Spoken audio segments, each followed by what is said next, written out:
Министр здравоохранения Эдуард Бутба проверил работу подведомственного учреждения республиканскую больницу. За последние несколько месяцев благодаря помощи Минздрава и собственными силами в больнице проведено немало ремонтных работ. Приобретено новое оборудование, оптимизирован штат и многое другое. Об изменениях и нововведениях министру рассказывал главврач Эрик Хатхва. В первую очередь Эдуард Бутба посетил здание женской консультации, которое было открыто после капитального ремонта в конце прошлого года. Заведующая консультацией Кама Шулумба отметила, что работа идет в плановом режиме, и новые, более комфортные условия помогают в этом. Год, как женская консультация работает уже в новых условиях, после ремонта.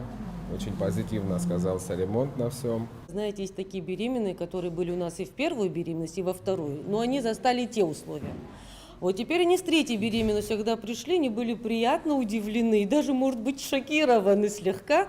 И на самом деле всем очень нравится, и мы тоже приходим, знаете, чисто, светло, тепло, хорошо. В консультации 5 кабинетов врачей-гинекологов, а также работают другие специалисты: 2 терапевта, офтальмолог, стоматолог, психолог. У нас есть вот такой кабинет психолога, заходите. Мы же тогда были, только еще вы до конца все тогда не обустроили. Я помню, вот эти картиночки висели.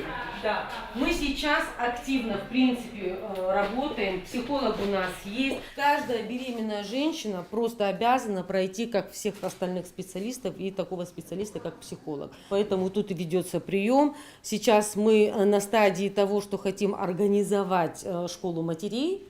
То есть для этого у нас в этом кабинете есть все. Вот только говорили с Камой Вальтеровной.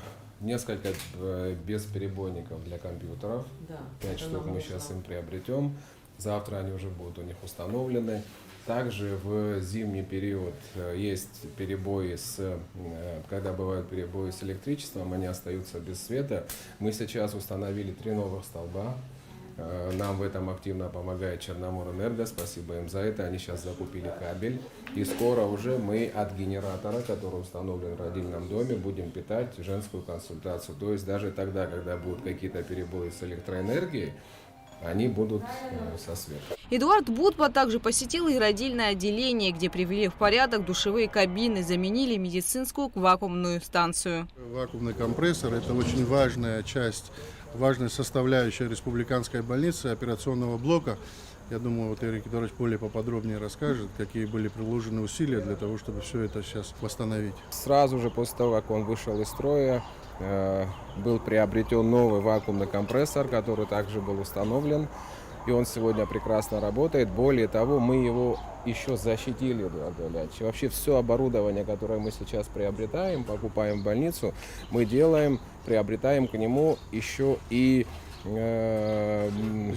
бесперебойник. Двойной да, контур защиты. Да, да. потому что это оборудование, оно чувствительное к разного рода перепадам электроэнергии. Мы не можем себе позволить, чтобы они вот так вот выходили из строя, и мы их защищаем. Мы планируем централизованно это сделать дело, чтобы все наши автотранспортные средства как бы были замкнуты на одном головном лечебном учреждении. Понятно, что в каждой ЦРБ есть и свои автомобили, но по логистически, по выезду мы планируем о том, чтобы это было все в единой базе. Как бы вот сейчас Эрик Эдуардович, наверное, покажет и расскажет, какие были сделаны новшества в автомобиле, который вот здесь стоит, Volkswagen Crafter. Для безопасной транспортировки младенцев в реанимобиль была установлена пневматическая платформа. Кроме того, здесь будет установлен и транспортный аппарат ИВЛ. Нам пришлось немного его доработать. Изнутри мы установили транспортную гидравлическую платформу фирмы Эден. Эта платформа, она позволит максимально щадящим образом перевозить пациентов. Как детишек новорожденных, недоношенных, да, в транспортных кувезах, также пациентов с тяжелыми спинальными травмами, с травмами позвоночника, черепно-мозговыми травмами. Такой платформы нету, мы нигде не видели, даже на территории Краснодарского края. Это дорогостоящее оборудование. Мы приобрели единственную такую платформу. Она была в России, нам повезло, мы ее приобрели и установили в наш реанимобиль. У нас есть совершенно новый транспортный кувез фирмы Atom. Это японская фирма, это передовые производители в этом направлении. Также этот кувез будет установлен на этой платформе для того, чтобы мы имели возможность транспортировки детишек. Это кувез также будет дооснащен и в него интегрирован новый дыхательный аппарат. Это дыхательный аппарат фирмы «Штефан», очень передовая техника, и этот дыхательный аппарат является самым лучшим в этой сфере.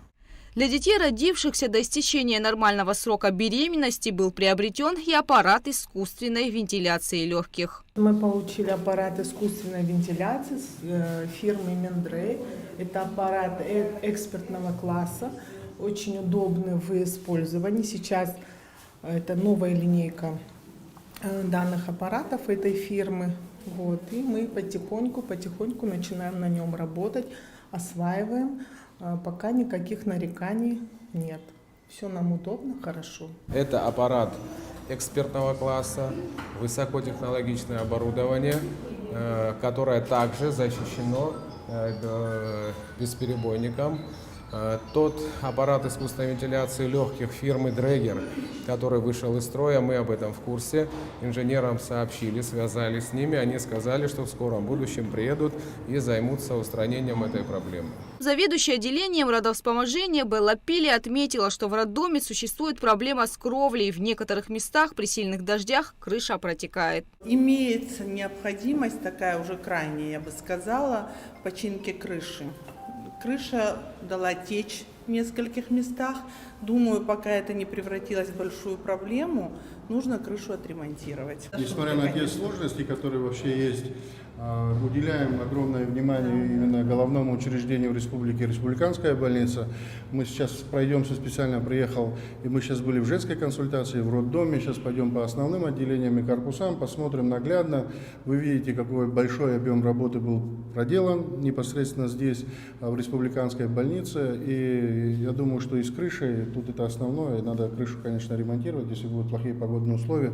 Все вот эти наши усилия, если не будет крыши, все эти ремонты, они испортятся. Главврач больницы Эрик Хатхва показал работы, которые были проведены в основном корпусе республиканской больницы. По словам Хатхва, в медучреждении основательно позаботились о электроснабжении всех отделений. Установлены новые столбы линии электропередачи для дизель-генератора. Хочется сказать, что помимо двух дизель-генераторов, которые мы имеем, у нас есть еще третий, который мы планируем скоро привести в порядок. Уже специалист его осмотрел, запасные части к нему будут буквально на днях заказаны. Что мы хотим сделать? Мы хотим поставить вот этот дизель-генератор на мобильную платформу, на колеса. Правильно. В случае чего, если не будет света, оба генератора, которые у нас в резерве, выйдут из строя, чтобы у нас был мобильный третий, который будет подведен, включен, и чтобы у нас, значит, мы не были без света. Дизель-генератор на 60 киловатт. С Эриком Эдуардовичем на протяжении какого-то времени обсуждали ту ситуацию, какая у нас может быть зима, какие могут быть нагрузки, перегрузы в связи с погодными условиями, налипание снега, падение проводов и так далее. Мы просто получили недавно, несколько недель назад, одну ситуацию, когда мы здесь ночью все собрались и пришлось запитывать дополнительное отделение для того, чтобы вся аппаратура работала правильно. Было принято решение о том, что у нас вот в этом резервном дизель-генераторе мы поставим его на платформу. Вот поэтому сейчас Эрик Эдуардович эту ситуацию озвучивает. Запасные части уже докладывали мне, что они в работе. И мы хотим, чтобы, если будет какой-то форс-мажор, чтобы вот этот дизель-генератор был мобильный. То есть в наши лечебные учреждения, которые нуждаются в дополнительном токе, когда вот какие-то форс-мажорные обстоятельства, это очень важно. Я думаю, что это, наверное, будет первый такой мобильный мобильный дизель-генератор. Это очень важно для нашей страны в тех условиях, в которых мы, как правило, зимой находимся в режимах перегруза. Резервным питанием в первую очередь обеспечили отделение гемодиализа и роддом.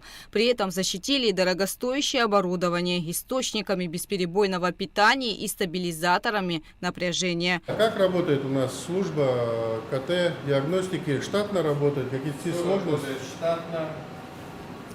Какие-то дополнительные калибровки, которые без инженерной службы мы здесь сами делаем. Все работает. Трубка новая, буквально полгода, как она стоит. Все работает, техобслуживание сделали в первый раз за 11 лет. Приехали, нам все настроили, все смазали и дальше будем работать. Вы видите, что установлено 2 кондиционера, которые поддерживают определенную температуру. Стоял раньше один кондиционер, но потом пришлось доустановить второй, потому что не выше 20 градусов должно быть в данном помещении. Сейчас, как мы уже вам продемонстрировали, 19,3 градуса. Это все способствует правильной работе данного оборудования. Мы подписали контракт с фирмой, которая занимается обслуживанием томографа на год. И каждый год мы будем этот контракт продлевать. В течение нескольких раз в году они в штатном режиме планово приезжают, производят диагностику, чистку оборудования. И в случае, если какая-то возникает нештатная ситуация, они также экстренно выезжают. В больнице также проведен капитальный ремонт котельной, так как здесь последние несколько лет не было отопления. Мы находимся сейчас в техническом помещении, это котельная. У нас их 2. В каждой котельне установлены по 5 котлов. Мы из 10 котлов починили и 5 и закупили 4 новых. То есть буквально там позапрошлой зимой 9 из них не функционировали. Сегодня у нас, слава богу, они уже все работают. И с отопительной системой у нас никаких проблем нет. В больнице тепло, сухо и все работает вот в таком нормальном режиме. Самое главное в зимний период, чтобы больница была сухой, теплой. Эти котлы, они тоже были, как вы сказали, вот, не так давно приобретены.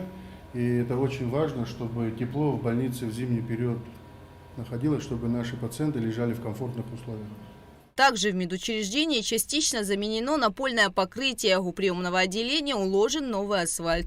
Эрик Хатхва отметил, что в больнице введен пропускной режим. У входа установлены турникеты и электрозамки. Мы усилили охрану. Также установили турникеты у входа, и хотелось бы еще раз обратиться к нашим гражданам, чтобы они отнеслись с пониманием. Часы посещения больных родственниками с 13 часов до 15, то есть с часу дня до 3 дня спокойно можно будет пройти, навестить своих родственников, друзей. В остальное время вход в больницу посторонним будет закрыт. Я еще раз прошу отнестись наших дорогих граждан с пониманием. Вопрос обеспечения республиканской больницы качественным кислородом пытались решить давно, а в период пандемии коронавируса эта тема была еще острее. Ведь больных с постковидным синдромом, с дыхательной недостаточностью было много. На сегодняшний день при поддержке руководства страны и Минздрава данная проблема решена. В медучреждении уже установлен 3-тонный резервуар с газификатором. Нужно отметить, что Министерством здравоохранения медучреждению были переданы инструменты для операционного блока. Также больница получила 3 новых коагулятора и расходные материалы к ним. Было получено силовое оборудование, коагуляторы, инструментарий в таком достаточном количестве. И более того, мы впереди еще ожидаем некоторую партию инструментов. Также были получены сшивающие аппараты различного типа, ранорасширители. То есть это большое подспорье будет для нашей работы. И думаем, что и дальше этот поток не остановится, и у нас все пополняться и пополняться. Руководство больницы также не забывает уделять внимание внешнему виду медучреждения и его благоустройству. По периметру установлены новые мусорные урны, покрашены лавочки, а также высажены яблони и пальмы. Вся эта работа, которая за это время была проделана, она невозможна была без личного участия министра здравоохранения Эдуарда Валерьевича Будбы и большой, хорошей команды Министерства здравоохранения. Хочу лично поблагодарить Эдуарда Валерьевича Будбы за помощь, за то, что мы в любое время дня и ночи имеем возможность созваниваться, разговаривать, и министр всегда реагирует на наши просьбы и чаяния незамедлительно, за что я хочу поблагодарить и сказать ему большое спасибо. Эдуард Будба остался доволен результатом проделанных работ, отметив, что Минздрав и в дальнейшем будет обеспечивать медучреждения страны необходимым оборудованием. Сегодня наяву посмотрели, какой был объем работы проведен. Эти вот мои приезды в республиканскую больницу и в другие лечебные учреждения подведомственные Минздраву и не только будут продолжены. Еще есть большой фронт работы, который необходимо сделать и который будет выполнен. Благодаря поддержке президента Республики Абхазия, Кабинета министров, премьер-министра, министра финансов, это комплексная работа. Все о том, о чем мы говорим, это очень финансово затратные вещи. В тех условиях, когда коронавирусная инфекция бушевала на территории Республики Абхазия, даже параллельно в те моменты, вот то оборудование и те вещи, которые мы сегодня вам показали, мне вернее показали, они были закуплены параллельно в борьбе с ковидом. Я хочу сказать, что все плановые вопросы решались параллельно по борьбе с ковидом. Поэтому это очень важно, и эта работа будет наращена и продолжена.